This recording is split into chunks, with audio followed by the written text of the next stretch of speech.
Buenas noches, bendiciones para todos, amados hermanos. Amén. Dios es bueno y para siempre son sus misericordias. Amén. Antes que nada quiero darle la gloria al Señor por el mensaje de esta mañana.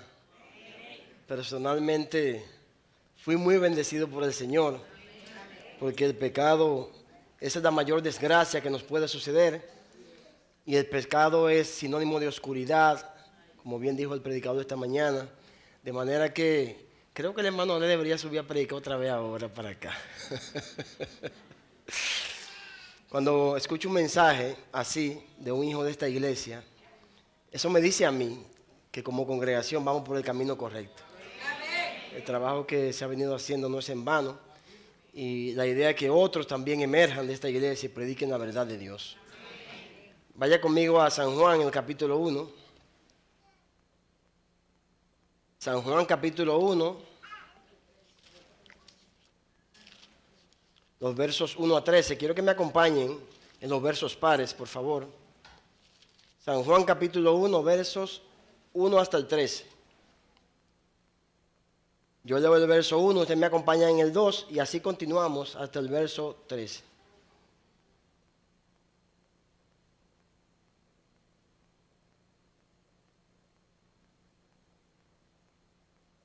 San Juan capítulo 1, verso 1 hasta el 13. Dice la palabra de Dios: en el principio era el Verbo, y el Verbo era con Dios, y el Verbo era Dios.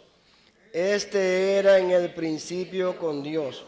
Todas las cosas por Él fueron hechas, y sin Él nada de lo que ha sido hecho fue hecho. En Él estaba la vida, y la vida era la luz de los hombres. La luz en las tinieblas resplandece, y las tinieblas no prevalecieron contra ella. El cual se llamaba Juan. Este vino por testimonio, para que diese testimonio de la luz, a fin de que todos creyesen por él. No era él la luz, sino para que diese testimonio de la luz. Aquella luz verdadera que alumbra a todo hombre venía a este mundo. En el mundo estaba, y el mundo por él fue hecho, pero el mundo no le conoció. A los suyos vino, y los suyos no le recibieron. Mas a todos los que le recibieron, a los que creen en su nombre, les dio potestad de ser hechos hijos de Dios, todos, los cuales no son engendrados de sangre, ni de voluntad de carne, ni de voluntad de varón, sino de Dios. Oremos. Padre bueno, Dios bendito, Salvador nuestro, gracias Señor porque una vez más me concede esta grata oportunidad, este compromiso, esta responsabilidad de abrir tu palabra en medio de tu pueblo, tu iglesia, el cuerpo de Cristo aquí en la tierra. Te doy gracias por esta oportunidad y te pido, te suplico Señor que me ayude a abrir tu palabra, a cortarla con precisión, a glorificar tu nombre de esta manera, a hablar de usted como debo hablar. Y que tu iglesia, Señor, sea bendecida, edificada con tu palabra, y las almas sean salvas. Y esto para tu gloria. En el nombre de Jesús. Amén. Amén. Pueden sentarse, amados hermanos. Muy amable. Agradezco al Señor por nuestros hermanos pastores, reverendo Silvano Robles, Isaac Robles, por esta nueva oportunidad que Dios me da a través de ellos. Y gracias a Dios por cada uno de ustedes, por su apoyo incondicional. A mí, a mi familia, a mi esposa le mando un saludo y gracias por su cuidado para con cada uno de nosotros. Muchas gracias, amados hermanos. En el año 2002, el 5 de junio, en el estado de Utah, específicamente en Salt Lake City, ocurrió un suceso muy triste en el cual una joven llamada Elizabeth Smart fue secuestrada por un hombre llamado Brian David Mitchell. Y este hombre se compuso con su esposa para raptar a esta niña de su propia habitación, con su hermanita menor al lado. Este hombre duró unos 9 meses abusando de esta niña, consensuadamente apoyado por su esposa. Dos mentes retorcidas se ponen de acuerdo para cambiar, para dañar la vida de una hermosa joven. Pero eso no se queda ahí. La hermanita al tiempo se recordó de la voz, recordó la voz del atacante y dijo quién era. No le creyeron, las autoridades no le creyeron. Luego el hombre es atrapado por la policía y es despachado. Sucede que unos 4, 5, 6 meses después se dan cuenta de que el hombre que dijo la niña, la hermana menor, era el que había secuestrado y abusado de su hermanita. A tal punto que él la llevaba ya con turbantes y tapada, con un vestido como utilizan los musulmanes, al lugar de donde era la niña. Y la llevaba a diferentes lugares amenazada, y ya la niña estaba como una especie de burbuja, como una especie de sopor, miedo, y ya no decía nada. Cuando este hombre es atrapado, que ellos se dan cuenta de que lo tuvieron y pudieron evitar tanto sufrimiento para esta niña, lo triste del caso no es eso, sino que cuando van a juicio, los abogados y los especialistas de la salud mental dicen que este hombre no estaba en capacidad de ser enjuiciado. Me llamó mucho la atención dónde sucedió este caso, en Utah, un estado gobernado espiritualmente por los mormones, una iglesia forjada en la mentira de un tal Joseph Smith, y ha tenido un gran crecimiento a nivel mundial porque ellos comercian con libros históricos y todo tipo de afiches en nombre de Joseph Smith, y se ha enriquecido mucho esta iglesia. ¿Cuándo sucede? Cuando un pueblo, cuando un estado le da la espalda a Dios. ¿Cómo sucede? A través de dos mentes retorcidas, cargadas de pecado. ¿Y por qué sucede una injusticia tan grande? ¿Y por qué las autoridades que están llamadas a defender una niña de 14 años no lo hicieron? Precisamente porque estamos viviendo en un sistema de oscuridad. ¿Y qué sucede en la oscuridad? Reina el caos. ¿Qué reina en la oscuridad? El delito, la confusión. ¿Sabía usted que hay hombres a nivel mundial que se benefician del caos, de la confusión, y no quieren la paz porque se benefician de las guerras? Y uno de los métodos que utilizan es controlar la verdad. Hubo un gran país que para ganar la guerra sin pelearla, creó un comité. ¿Y sabe cómo se llamó ese comité? El Comité de Desinformación.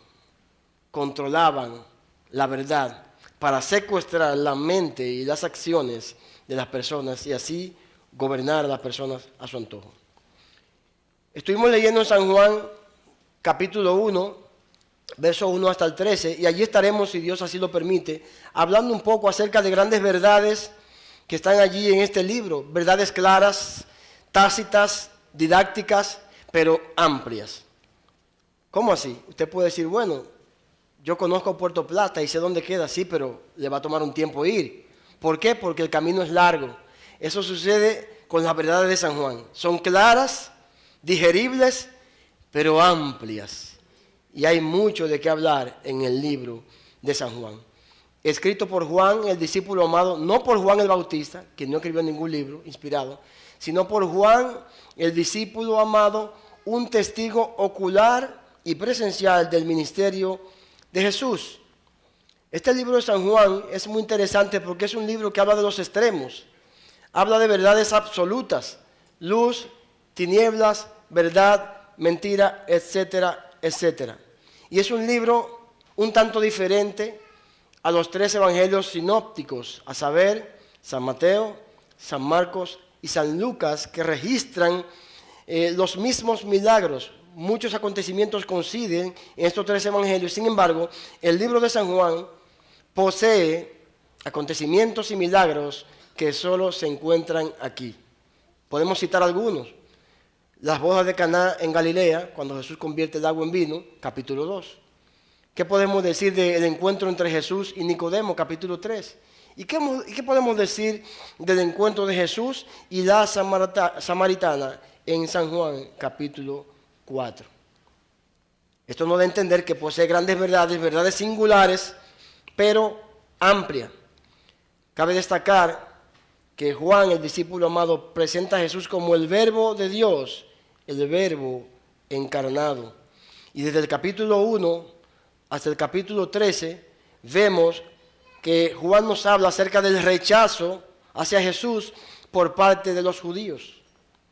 Pero en el capítulo 14 hasta el 21 nos habla de la aceptación de un remanente de judíos y de un grupo de gentiles. Es por eso que yo quiero hablar acerca de la luz de Dios. Y quiero predicar bajo el título Jesucristo, la luz de Dios para el mundo. Jesucristo, la luz de Dios para el mundo. Cuando hablamos de luz, asumimos que para que llegue la luz se requiere que haya una oscuridad. Y en Génesis el capítulo 1, lo primero que Dios hace cuando ve el estado de confusión, de oscuridad, de desorden, de caos de la tierra, ¿qué es lo primero que Él crea? Y dijo Dios, sea la luz y fuera luz. Porque sin luz se anda a oscuras, se anda a tientas. Usted no puede identificar los peligros del entorno. Usted no tiene manera, ni yo tampoco, de darnos cuenta los peligros que nos acechan. Y sabemos que el mundo está gobernado por hombres que están en oscuridad. Hombres y mujeres que están y andan en la más densa oscuridad. Por eso, lo primero que vamos a ver es Jesucristo como la luz personificada de Dios. Jesucristo como la luz personificada de Dios. Vaya conmigo al verso 9 y al verso 10. Dice, aquella luz verdadera que alumbra a todo hombre venía a este mundo. En el mundo estaba y el mundo por él fue hecho, pero el mundo no le conoció. Esa luz de Dios se personificó en Jesús en forma de hombre semejante a nosotros, semejante a usted, no igual, semejante a usted y semejante a mí, pero perfecto. Jesús fue anunciado como el santo ser que nacerá y que iba a librar a Israel de todos sus pecados. Vaya conmigo a Primera de Pedro, el capítulo 2. Primera de Pedro, capítulo 2, un texto que arroja un poco de luz a lo que estamos diciendo. Verso 21 hasta el 23, hablando de que Jesús es el único ser perfecto.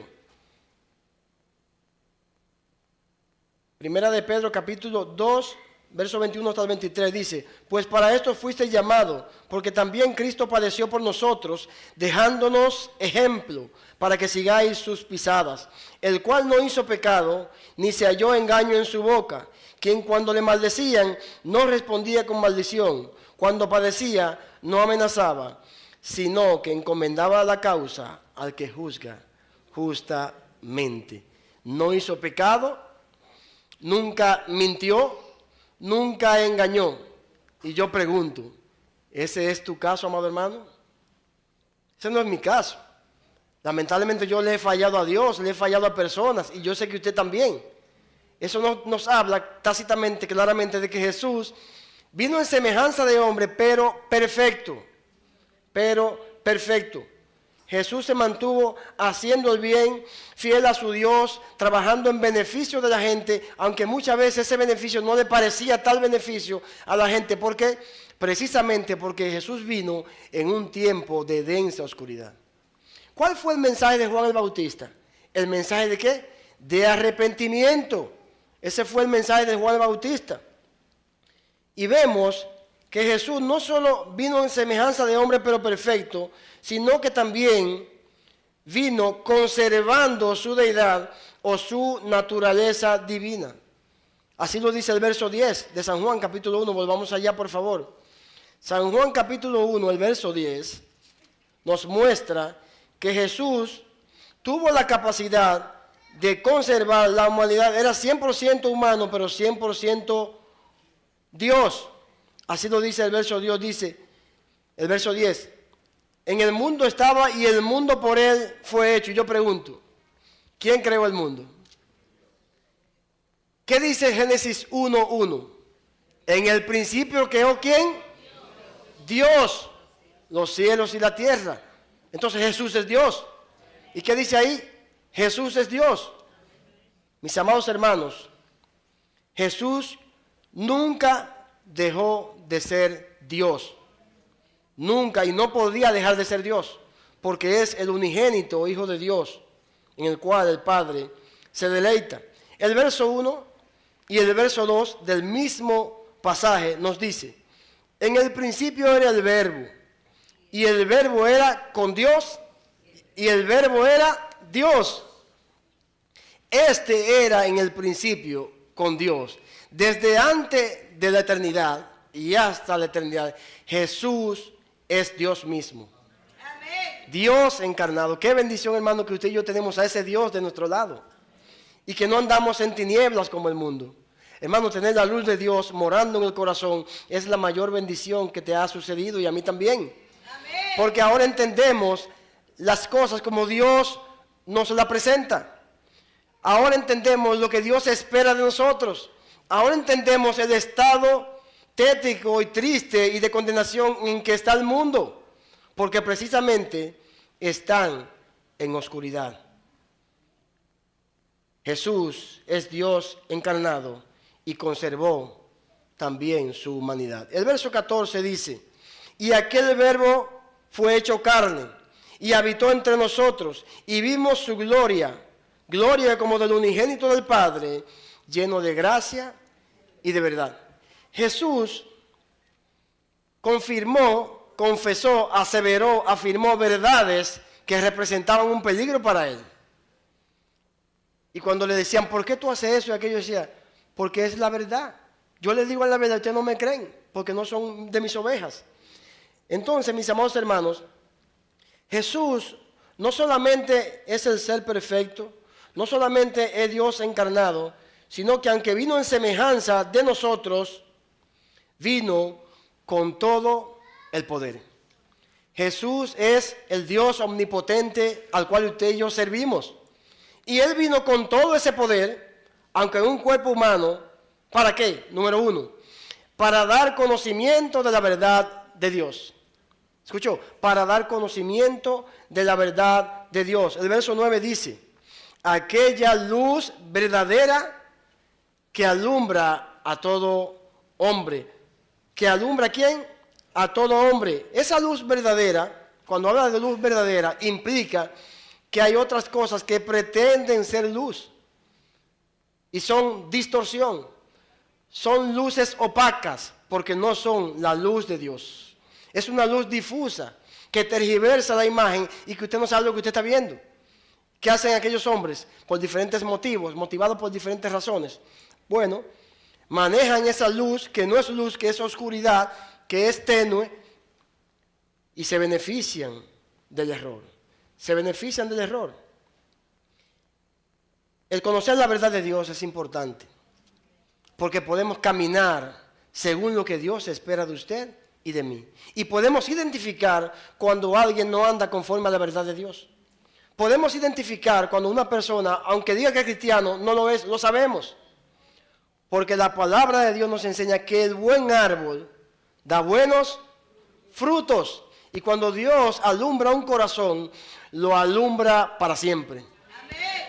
Eso implica que aunque un verdadero hijo de Dios quiera desconvertirse, no lo puede hacer. Puede caer en pecado, cual David, como se nos predicó esta mañana, puede hasta descarriarse, pero ¿sabe qué? Esa luz yace en su corazón. Y Dios tiene los medios para traerlo, aunque ese medio sea hasta la muerte. Pero lo trae, ¿por qué? Porque Dios, lo que Dios da, aquellas bendiciones que son de carácter eterno, Él no las quita. Y Él es quien puede hacerlo, Él no lo hace para no negarse a sí mismo. Romanos capítulo 2, el verso 14 hasta el 16, los versos 14, hasta el 16, nos dice: porque cuando los gentiles que no tienen ley hacen por naturaleza lo que es de la ley, estos, aunque no tengan ley, son ley para sí mismos, mostrando la obra de la ley escrita en sus corazones, dando testimonio su conciencia y acusándolos acusándoles o defendiéndoles sus razonamientos. Vamos a dejarlo hasta ahí. Esto nos enseña que Dios, en la persona de Jesús y a través de su palabra, utilizando su Espíritu Santo, colocó el conocimiento necesario en cada individuo para que cada individuo tenga la capacidad de buscar a Dios. Y lo hizo a través de la conciencia, lo colocó en la mente y en el corazón. Pero ¿qué hace el hombre con ese conocimiento? Hace caso omiso, lo ignora de manera voluntaria. Romanos capítulo 1, el verso 18 dice: porque la ira de Dios se revela desde el cielo contra toda impiedad e injusticia de los hombres que detienen que detienen con injusticia la verdad. Porque lo que de Dios se conoce les es manifiesto, pues Dios se lo manifestó, se lo evidenció, se lo mostró. De manera que el ser humano, no importa en la aldea que viva, por más remoto que sea, no tiene excusa, porque tiene el conocimiento de Dios en su corazón. Pero ¿qué hacen? Como viven en oscuridad, rechazan el conocimiento y viven una vida de pecado, como se nos predicaba en esta mañana. Entonces, mis amados hermanos, usted y yo tenemos la bendición del conocimiento de la verdad de Dios. Por eso, como ya dije hace unos minutos, cuando alguien no anda conforme a esa verdad, usted y yo lo sabemos. ¿Por qué usted ve que esos falsos evangelios llevan tras sí mucho pueblo? Bueno, porque no son personas que están comprometidas con la verdad de Dios. Son fanáticos y son esclavos de hombres perversos. ¿Por qué? Por falta de conocimiento, por falta de aplicar la verdad de Dios, porque han tirado a sus espaldas ese conocimiento que Dios en su soberanía y a través de su provisión colocó en cada corazón. Recuerdo una vez que un maestro en la universidad me desafió, desafió a cualquier cristiano. Y como no me gusta contender acerca de estas cosas, le dije, solamente le quiero leer unos versículos, si usted léelo. Cuando empecé por ahí con Romanos 18, yo vi como ese hombre se veía como agachando así. A partir de ese día, los mejores amigos. Me pasaba hasta sin yo estudiar así, mire. Mis amados hermanos, el conocimiento de Dios nos da la capacidad de discernir entre lo justo y lo injusto, entre la luz y la oscuridad, entre la luz y las tinieblas. Dios tiene poder en la persona de Cristo para dotarnos de ese conocimiento. Dijimos que Él vino con todo el poder para alumbrar nuestro entendimiento, para darnos el conocimiento de la verdad de Dios. Y es precisamente esa verdad lo que usted y yo necesitamos y lo que pudimos aplicar para que Dios nos salvara. Reconocer esa verdad y dejar que ella obre en nuestros corazones. Y Dios, a través de Jesucristo, que es su verdad, que es la verdad misma, nos salvó por su misericordia. Dios no solamente nos da el conocimiento, sino el entendimiento, porque a veces usted conoce a alguien pero no lo entiende. Por ejemplo, los que estamos casados, a veces conocemos pero no entendemos, pero sabe que aún así tenemos que amar. Como dice la palabra de Dios, no tenemos que entenderlo todo, pero sí podemos obedecer lo que Dios dice que hagamos. Así que, esposo, ama a tu esposa aunque no la entienda. Porque dice que alumbra. ¿Qué alumbra? La luz. ¿Cuál luz? La que Dios envió en la persona de Cristo. Jesús nos dio el ejemplo necesario para seguir sus pisadas. Por eso dice el texto que leímos, dejándonos ejemplo. Vaya a Efesios capítulo 1, versos 8 y 9. Efesios capítulo 1, versos 8 y 9. Dice que hizo sobreabundar para con nosotros en toda ¿qué? Sabiduría e inteligencia. Porque la sabiduría es la aplicación de la inteligencia, dándonos a conocer el misterio de su voluntad según su beneplácito, el cual se había propuesto en sí mismo. ¿Qué nos dio a conocer? El misterio de la voluntad de Dios. El mundo no conoce la voluntad de Dios porque lo rechaza de manera deliberada, consciente y abierta. Pero ellos saben cómo usted y yo tenemos que conducirnos, ellos lo saben. Y de que usted y yo resbalamos o damos un paso en falso, ellos nos identifican y dicen, pero así no anda un cristiano. Así tú no debes conducirte. Y se salen de la ecuación como que si ellos no tuvieran compromiso con Dios. Y déjeme decirle que toda criatura tiene compromiso con Dios, de arrepentirse y de convertirse de sus pecados. El 18 y el 19 de Efesios dice que Dios en Cristo, dice, alumbrando los ojos de vuestro entendimiento. ¿Para qué? Para que sepáis cuál es la esperanza a que Él os ha llamado y cuál es la riqueza de la gloria de su herencia en los santos en luz y cuál la supereminente grandeza de su poder para con nosotros los que creemos según la operación del poder de su fuerza. Esa fuerza opera en ti y opera en mí. Por eso, hermano, no hay problema que Dios no pueda resolver. Y si Él te lo deja porque Él sabe que usted puede con eso, porque Él te ha dotado, te ha capacitado para eso. Pero es que muchas veces no creemos y vemos el problema más grande que Dios, y no es así. Dios es más grande que todos. Amén. Y tiene el poder para darte libertad. Si le place, si está de acuerdo con su voluntad, y si no, usted puede con eso. Porque Él te ha dado los medios para esperar en Él y para que confíes en Él. Yo pensaba que el hombre era grande por su poder, grande por su saber, pero el hombre es pequeñito. Es que vivimos en una esfera como que a veces pensamos que todo gira en torno a nosotros y no es así, es en torno a Dios, es en torno a su Cristo. Y Él sabe lo que hace. Nada de lo que sucede en tu vida o en la mía se escapa de su voluntad. El que te hace maldad es porque Él se lo permitió. Tal vez ni siquiera lo manda, pero Él lo permite. Ejemplo, Satanás, ¿qué hizo con Job? Lo zarandeó y hizo de todo.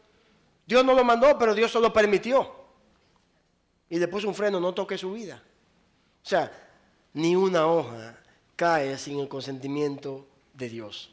Por tanto, usted y yo tenemos que confiar más cada día en el Señor. Porque nuestro entendimiento está alumbrado con la luz de Dios en la persona de Cristo.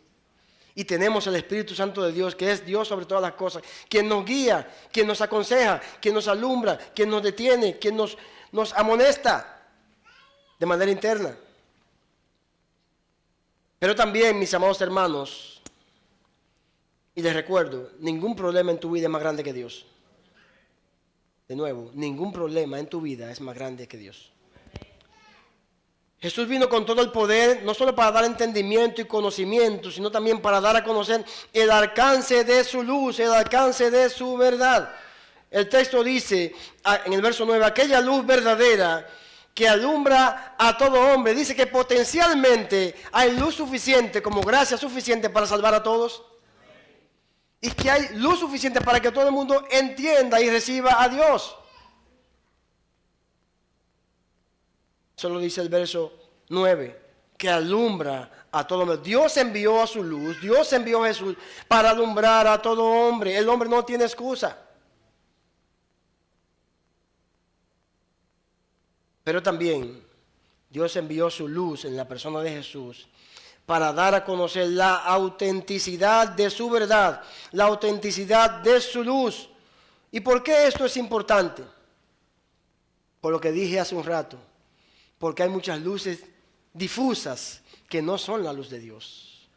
Son religiones, son sectas, pero no son evangelio puro. No son luz de Dios, no son enviados de Dios. Creo que le comenté hace un tiempo a ustedes, no sé si fue en Vallaguana, donde servimos también, que había un predicador de esos carismáticos. Y no ando haciendo estas cosas, pero a propósito de lo que estoy predicando. Y él dijo en su mensaje que se le dañó su carro y que tenía que gastar, creo que eran 27,000 pesos, y que había que aparecer ese dinero ahí a través de los miembros de la iglesia. Óigame, el que sigue eso es peor que él mismo, porque eso es de él, el que tiene que resolver ese problema. Ahora si aparece un hermano que le dice, venga hermano, vamos a resolver esto, pero no es verdad que hay un compromiso con resolver su problema usted, no, negativo. Pero ¿qué hacen? Ellos manejan la fe de la gente. Y gente que a veces quieren servir hasta con buenos deseos, pero como no estudian la Biblia o la leen al revés, entonces son llevados cautivos en esclavitud de cualquier ladrón que ande por ahí. Porque son salteadores, son ladrones. Se disfrazan como ministros, como ángeles de luz y son demonios. Robando y asaltando hasta iglesias verdaderas, que no leen la palabra de Dios, no la estudian, y entonces cualquier loco que viene dicen amén. Por eso di muchas gracias por el mensaje de esta mañana, porque sé que es palabra de Dios. Todo esto que hemos visto hasta ahora nos lleva a una interrogante. ¿Por qué es tan importante saber acerca de la autenticidad o veracidad de esta verdad? Y aquí hago un paréntesis. Esos grandes pintores y esos grandes escultores hacen obras carísimas. Y hay personas que se especializan en plagiar, en copiar esas obras de arte, esas pinturas. Y se hacen millonarios. Y la hacen, mire, casi igualita. Pero ¿saben qué? No es la original. Y eso vale menos que nada. Pero por el engaño, por la oscuridad en que está la gente, engañan a muchos y se hacen multimillonarios a través de la mentira. ¿Cómo? Copiando, plagiando lo que es verdadero. Es importante esto porque no hay otra verdad que salve. La única verdad que salva es que en Jesús está la luz del hombre para renunciar a su pecado, arrepentirse y convertirse a Dios. Hay muchos evangelios falsos que tergiversan la verdad de Dios, y esto con intenciones diabólicas, oscuras, malvadas, malsanas, con intereses diversos. Y puedo citar algunos. Y el más imperante, ¿sabe cuál es? La codicia. Raíz de todos los males es el amor al dinero, de la cual algunos se desviaron de la fe y fueron traspasados de muchos dolores. El poder, el estatus, el control. Eso sí es peligroso, el control. Los criminales más grandes del mundo y todas las edades son personas controladoras, que lo quieren controlar todo, hasta la respiración. Hay padres que quieren controlar a sus hijos hasta la respiración, todo, hasta lo que se van a poner. No es así. Hay esposos que quieren controlar a sus esposas, mire, hasta la respiración, y no es así. Mis amados hermanos, Dios es el único que tiene control total sobre todas las cosas. Amén. Y no podemos ponerlo en lugar de Dios. Eso es muy peligroso. Pero también está el tema del placer. Y este es muy peligroso también. Y aquí hay un término llamado hedonistas. Son personas que adoptan una filosofía y una actitud de vida que se basa en la búsqueda del placer y la evitación del dolor como el objeto supremo y fundamental de lo moral y de la vida misma. O sea, buscan el placer. Y eso es lo que hace el mundo.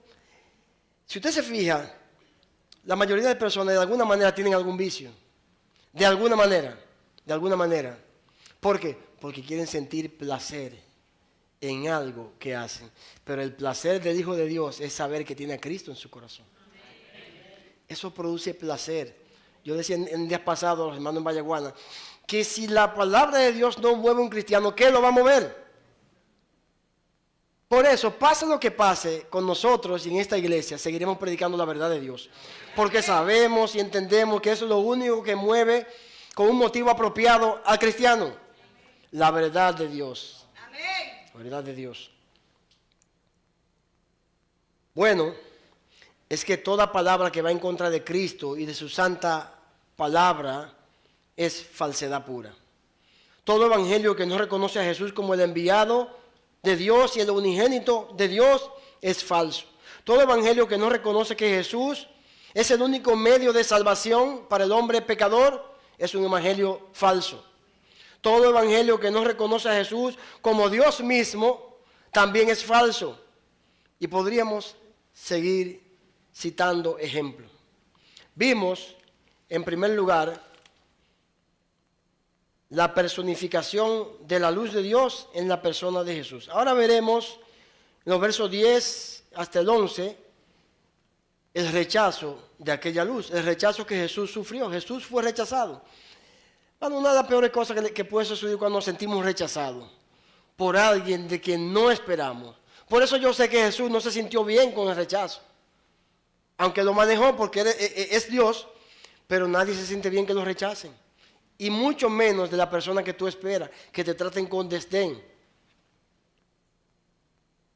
Entonces, ese rechazo, según el verso 10 y el verso 11, especialmente por parte de los judíos, primeramente por parte de los judíos, fue un rechazo abierto, consciente, deliberado por parte de los judíos.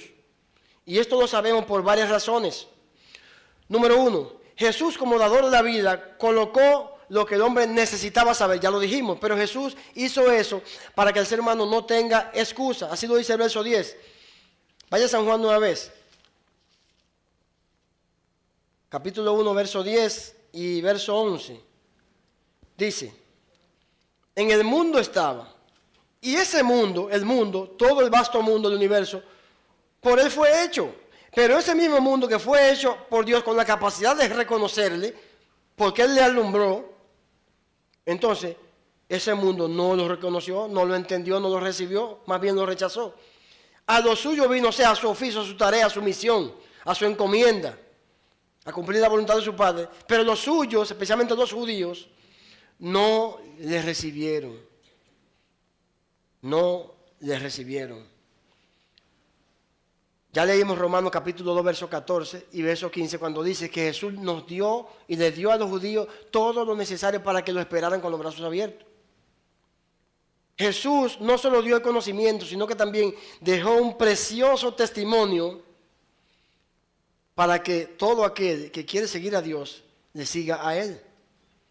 Así lo dice el verso 5. La luz, hablando de Cristo, en las tinieblas resplandece y las tinieblas no prevalecieron contra ella. No comprendieron, pero fue porque no quisieron. Estaban predispuestos. Y más adelante diremos por qué. Estaban predispuestos. Jesús dejó un testimonio maravilloso y precioso para que no haya excusa. San Mateo capítulo 15. Vaya allá, por favor. San Mateo capítulo 15, verso 1 en adelante. Dice lo siguiente acerca del testimonio de Jesús. Entonces se acercaron a Jesús ciertos escribas y fariseos de Jerusalén diciendo, ¿por qué tus discípulos quebrantan la tradición de los ancianos? Porque no se lavan las manos cuando comen pan. Respondiendo él les dijo, ¿por qué también vosotros quebrantáis el mandamiento de Dios por vuestra tradición? Porque Dios mandó diciendo, honra a tu padre y a tu madre, y el que maldiga al padre o a la madre muera irrepresiblemente. Pero vosotros decís, cualquiera que diga a su padre o a su madre, es mi ofrenda a Dios, todo aquello con que pudiera ayudarte, ya no ha de honrar a su padre o a su madre. Así habéis invalidado el mandamiento de Dios por vuestra tradición. Hipócrita. ¿Con quién él está hablando? Con los líderes espirituales y religiosos de la época. ¿Quiénes eran esos líderes? Los escribas y los fariseos.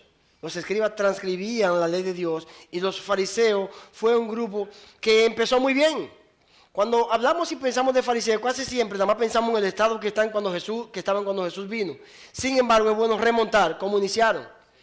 En el espacio en los 400 años de silencio, cuando Dios después de Malaquías no le habló a su pueblo, ni por palabra, ni por sueño, ni por visión, entonces ese grupo que era celoso se separa del pueblo y empieza a observar la ley de Dios y empieza a aplicarla. Y por un tiempo iban bien, pero luego generan un sistema legalista, un sistema religioso y empiezan a contradecir lo que Dios les decía y lo que ellos sabían. Y usted diría, ¿cómo así? Bueno, porque el mismo Nicodemo, San Juan capítulo 3, ¿qué dijo? Maestro. ¿Quién era Nicodemo? Un principal. Uno de los principales, era venerado por todos, dice. Y Nicodemo dijo, maestro, sabemos que viene de Dios, porque si Dios no está contigo, no puedes hacer las cosas que tú haces. Él está hablando en nombre de los demás, y le está diciendo el grupo de nosotros está consciente de que tú vienes de Dios, pero hay cosas que no entendemos. Cuando Jesús oyó eso, dijo, ay, pero si este es el líder, entonces son guías ciegos de ciego, y ahí le dijo, es necesario que nazca de nuevo. Mis amados hermanos, hay líderes espirituales y religiosos que están conduciendo a las personas al mismo infierno. ¿Por qué? Porque no tienen, ni ellos mismos tienen la luz de Dios. Tienen un sistema religioso y legalista. ¿Para qué? Para su beneficio propio. Y se enriquecen y ganan estatus y ganan fama. Cuando el verdadero siervo lo que quiere es dar a conocer a Jesús, el Hijo de Dios. Este testimonio precioso que Jesús dejó no debió ser excusa, mis amados hermanos, porque ellos como observadores de la ley debieron entender que la última palabra del Antiguo Testamento era la siguiente: he aquí yo envío mi mensajero delante de tu faz, antes que venga el día terrible. Malaquías, en su último capítulo. Y cuando Juan dijo, yo no soy el Cristo, ellos debieron creer, pero el Cristo es aquel, porque este es el enviado que decíamos y que nosotros observamos y que sabemos que iba a venir. Y él no negó y dijo, yo no soy la luz. Yo soy la voz que clama en el desierto. Y estaba escrito en Isaías capítulo 40. Que había una voz que iba a clamar en el desierto para preparar, para llenar, para enderezar el camino del Señor. Pero ya había un sistema establecido. Había un sistema religioso, legalista, del cual ellos se beneficiaban. Y ya no querían comprometer su estatus. No querían comprometer su poderío, no querían comprometer su control. Y vieron a Jesús como una amenaza, aunque sabían que era el enviado de Dios. Mis amados hermanos, ningún sistema vale más que la luz de Dios en la persona de Cristo. Ningún sistema. Entonces, este rechazo estaba motivado y evidenciado por varias cosas. Motivado por la existencia del sistema que ya he mencionado, legalista y religioso, pero también motivado por una incredulidad, pero consciente. Es una incredulidad con alevosía, con planificación, con premeditación.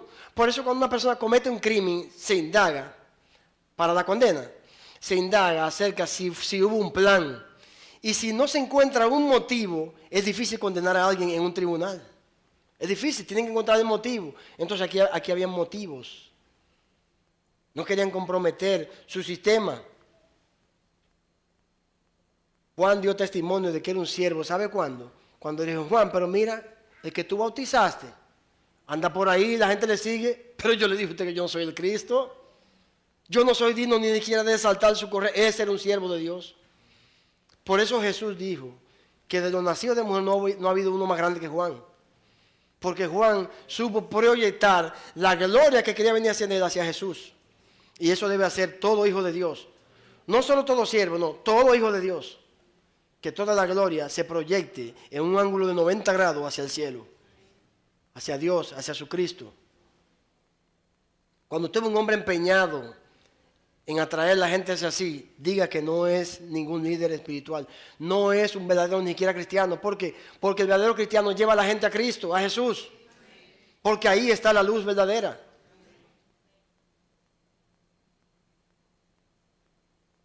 Motivado y evidenciado por una incredulidad, pero esa incredulidad no viene por los alambres, esa incredulidad no viene por las ramas, viene motivado por una rebeldía interna. Una rebeldía, hermano, y el mundo vive en rebeldía contra Dios. Y uno de los pecados más bochornosos y más asqueantes es la rebeldía. No quiero clasificar pecado, pero yo sé que hay pecados que tienen un impacto mayor que otros. No estoy diciendo que, no, todo pecado lleva a la muerte y merece la muerte. Lo que estoy diciendo es que hay pecados que son aborrecibles, totalmente aborrecibles, 1000 por 1000. Y la rebeldía es uno de ellos. Nada es más doloroso para un padre que tener un hijo rebelde. Uno quiere como morirse, como enterrarse. Un hijo rebelde trae tristeza a sus padres, trae dolor a su madre y vergüenza también. Por eso, hermano, no importa a dónde llegues, si tienes la bendición de que tienes a tus padres vivos, siempre respétalos. Cuida de ellos, ámalos, respétalos, sobrellévalos. Jesús, siendo Dios, siempre se sujetó a su Padre Celestial y nos dejó el mejor ejemplo para tales menesteres. Esa rebeldía la vemos en el verso 5. La luz en las tinieblas resplandece, claro, porque la luz no pregunta. En lo personal, casi nunca ando describiendo de que doctrina de error, porque yo sé que la sana doctrina identifica el error. Y si esto estuviera oscurecido, andamos atentos y usted y yo no sabemos lo que está pasando aquí. Pero si le damos a un interruptor, el alumno pregunta, llega y ya, y alumbra todo lo que está aquí dentro. Y la luz de Dios no se puede esconder. Cuando la luz de Dios alumbra un corazón, ese corazón lo único que puede hacer es alumbrar. Lo único, no hay opción.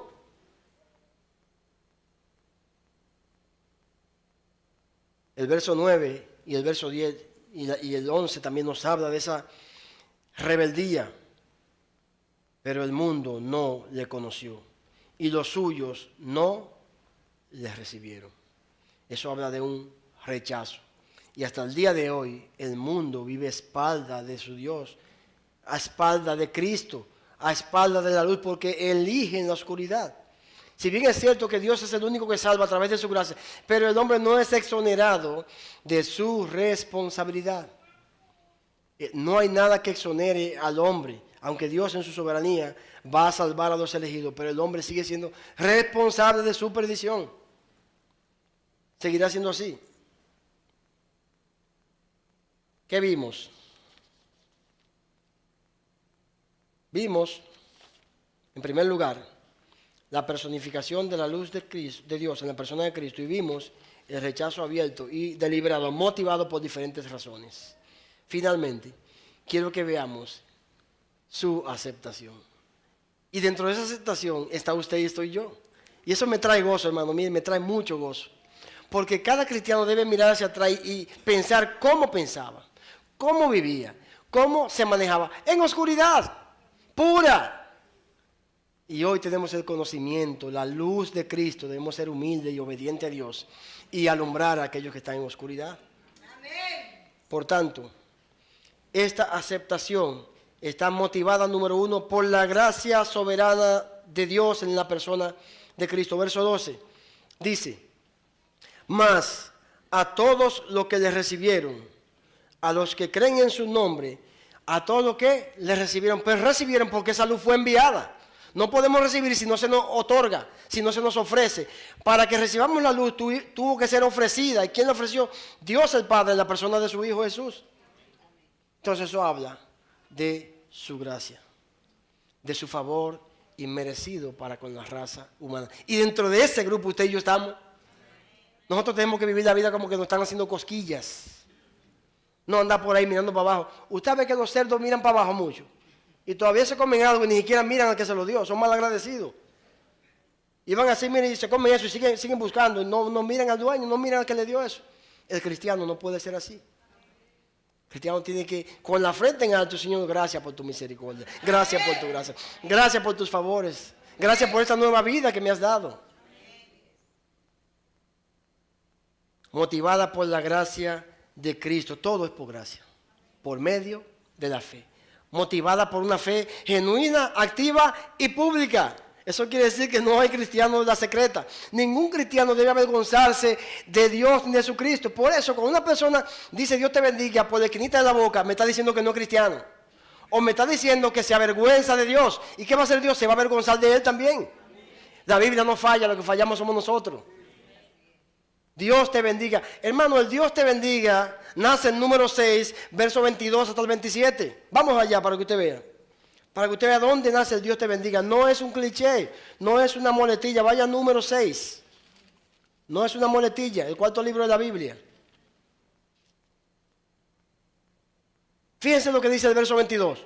Jehová habló a Moisés diciendo: habla a Aarón y a sus hijos y dile: así bendeciréis a los hijos de Israel, diciéndoles: Jehová te bendiga y te guarde. Jehová haga resplandecer su rostro sobre ti y tenga de ti misericordia. Jehová alce sobre ti su rostro y ponga en ti paz. Y el mundo no tiene paz porque no tiene la luz de Dios.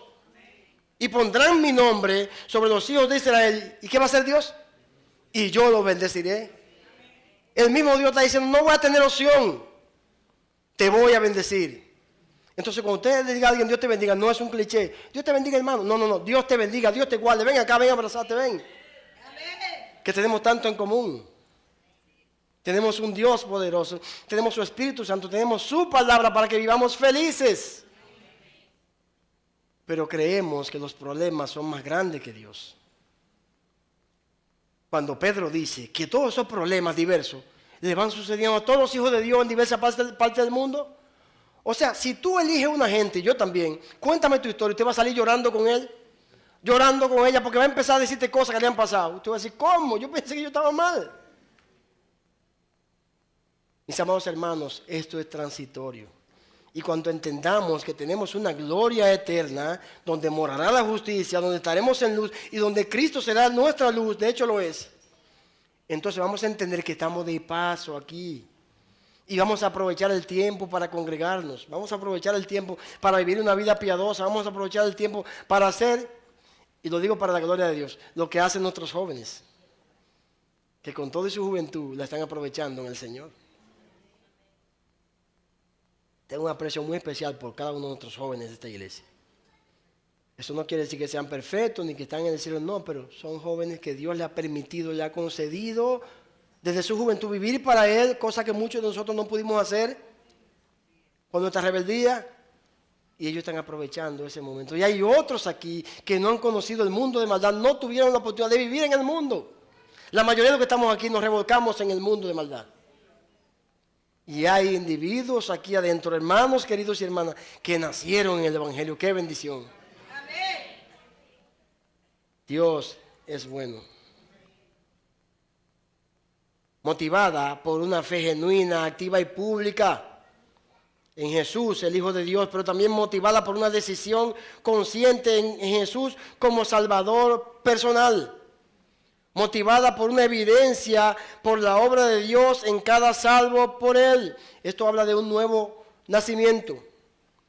Nicodemo tenía años, tal vez décadas, estudiando la ley de Moisés. Y no solo eso, observándola y enseñándola. ¿Y saben qué? No era salvo. Cuando conoció la luz de Dios en la persona de Cristo, ¿sabe qué? Renunció a todo eso. Y entró molesto a buscar el cuerpo de Jesús. E invirtió en su entierro, en su sepelio. Eso habla de una fe activa y pública. El verdadero Hijo de Dios se siente dichoso, feliz, agradecido de que Dios lo haya elegido para que le sirva.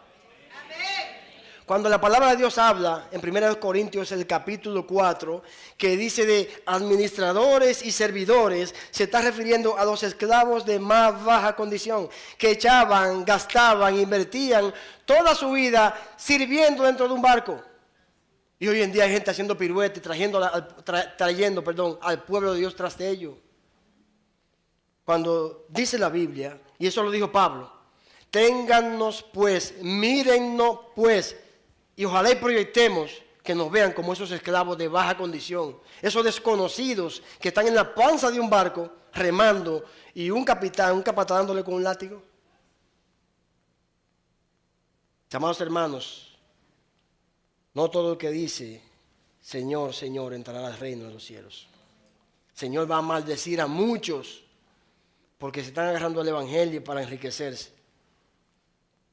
Es evidenciado por el don de Dios, el regalo de Dios que viene a través de su Espíritu Santo. Dios ha colocado su sello, su Espíritu Santo en cada mente y en cada corazón. Hay un texto que dice que Dios tiene este sello. Conoce el Señor a los que son suyos y apártese de maldad, de iniquidad, de oscuridad, todo aquel que invoca el nombre de Dios. El que usted por ahí practicando la maldad no es cristiano. No lo es, dice la Biblia que no lo es. Porque todos cometemos errores, pero gozarnos en los errores, disfrutar la maldad, gozar de la desgracia de otros. No. Ahí dice el texto que Jesús no maldecían cuando le maldecían, sino porque nosotros le damos bendición, no maldición. Entonces, dice que le encomendaba su causa ante aquel que juzga justamente, y eso es lo que usted debe hacer y yo también. Voy a citar algo. Hace un tiempo, como poco menos de un año, la institución donde trabajo, fui allá, estaba bien molesto, y fui a RH a preguntar algunas cosas. Sentí que me trataron con desdén. ¿Ok?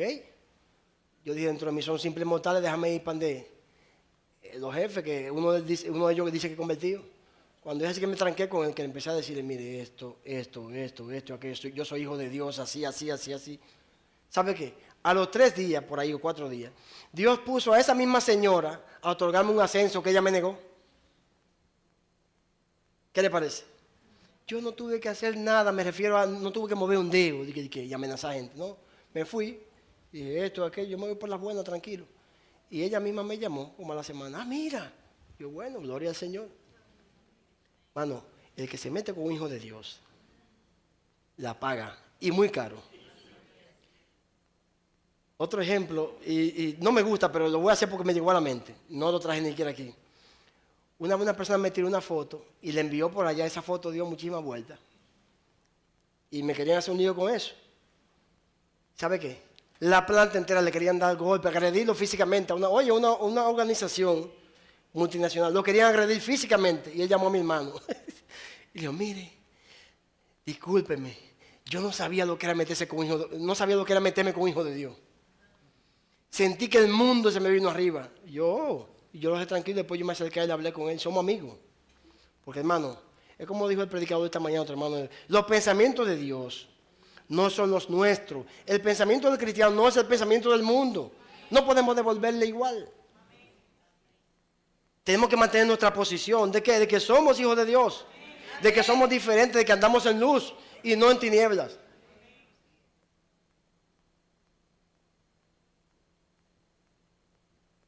Quiero concluir, amados hermanos, diciendo lo siguiente. Muchos teólogos coinciden en que este es uno de los pasajes más tristes de la Biblia. Y otros dicen que es el más triste. Y en parte yo estoy de acuerdo. ¿Por qué? Porque es triste, porque dice que Cristo vino a los suyos no lo recibieron y que los rechazaron. Pero ese pasaje es triste para los que se pierden. Para los salvos es gozo y felicidad. Mano, hay que vivir una vida feliz porque tenemos a Dios de nuestro lado. Por eso hay un canto que dice, día feliz cuando escogí servirte mi Señor y Dios. Preciso es que mi gozo en ti lo muestre hoy por obra y voz. Obra y voz, soy feliz y en su favor me gozaré. En libertad y luz me vi cuando llegó en mí la fe. Y el raudal carmesí, salud de mi alma enferma. Así fue nuestra salud. Era enferma. Pero cuando llegó la luz de Cristo, estamos sanos. Estamos sanos. El cristiano puede andar como hasta sin aletear, como anda la Laura, así mire, sin aletear, así mire, con el viento a su favor. Así debe andar el cristiano. Tenemos el viento a nuestro favor. ¿Es triste para quiénes? Trágico para los que se pierden, como dice el hermano, para los que se pierden. Pero para mí eso es un gozo. Porque dice más a los que recibieron, a los que creen en su nombre, les dio potestad, les dio el derecho, les dio el lugar, la autoridad de ser hechos hijos de Dios. Hermano, ese es el mejor título. Aquí tenemos abogados, tenemos doctores, tenemos técnicos, tenemos un grupo de ingenieros. Pero el mejor título lo tenemos que somos hijos de Dios. El mejor título. Y ese título es eterno. Es para siempre. Cuán bueno es Dios. Dios es bueno, maravilloso. Sumo gozo para los que se salvan. Yo me convertí y yo tenía un poloche y un pantalón. Y venía a todos los cultos con ese poloche rojo y con ese pantalón azul. Me sentaba ahí todo día, de domingo a domingo. Óyeme, el Señor es maravilloso. Este pasaje es triste para ellos, pero para nosotros es glorioso. Porque cuando un alma se salva, el nombre de Dios es glorificado. Este pasaje es de gran bendición, ya que nos enseña de que usted y yo somos los dichosos, somos los felices, somos los agraciados, porque tenemos a la luz de Dios en la persona de Cristo. Es una luz perenne que permanece. Es una luz que no se aparta de ti. Muchas veces contristamos al Espíritu Santo de Dios con nuestros pecados, nuestros yerros, pero ¿saben qué? Ella está ahí. Está ahí. El Espíritu Santo mora en el corazón del creyente desde ahora y para siempre. Si aquí hay algún amigo o amiga que ha entendido la verdad de Dios, de que solo a través de Jesús hay salvación, y que el sumo gozo y la felicidad yace en Jesús, entonces pueda terminar esta predicación, acercarse a cualquier hermano, y con gusto le ayudaremos a conocer al Señor. Amados hermanos, vivamos una vida gozosa, porque así vive el Hijo de Dios. Así debe vivir el Hijo de Dios, porque tenemos la luz de Dios en la persona de Cristo. Vamos a orar. Padre bueno, Dios bendito, Dios eterno, gracias Señor. Gracias porque tu palabra es verdad. Y gracias porque a través de ella hemos conseguido lo necesario para conocer de ti lo que necesitamos, lo suficiente para ser salvos. Gracias porque usted nos ha hecho tus hijos a través de esa luz que alumbró nuestros corazones, que alumbró nuestros entendimientos cuando estábamos sumergidos en el pecado, sumergidos en la más densa oscuridad, sumergidos en el error. Te damos gracias, Señor, porque somos un grupo selecto de hombres y mujeres que alcanzamos tu favor. Fuimos alcanzados por tu favor. Usted, movido a misericordia, viéndonos como ovejas descarriadas sin pastor, nos alcanzó por tu gracia, por medio de la fe. Te damos gracias porque tenemos una luz que no se va a apartar de nosotros. Ayúdanos a no opacarla, ayúdanos a compartirla, ayúdanos a proyectarla y que solo usted, exclusivamente y únicamente usted, se lleve toda la gloria. Bendiga a tu iglesia, bendiga a cada hermano, bendiga a cada familia, bendiga a nuestros pastores, nuestros oficiales y a cada hermano en particular. Ayúdanos, Señor, a alumbrar, no solo en esta localidad, sino donde quiera estemos, y esto para tu gloria, porque en ti vivimos y en ti nos movemos y esperamos glorificarte con ello.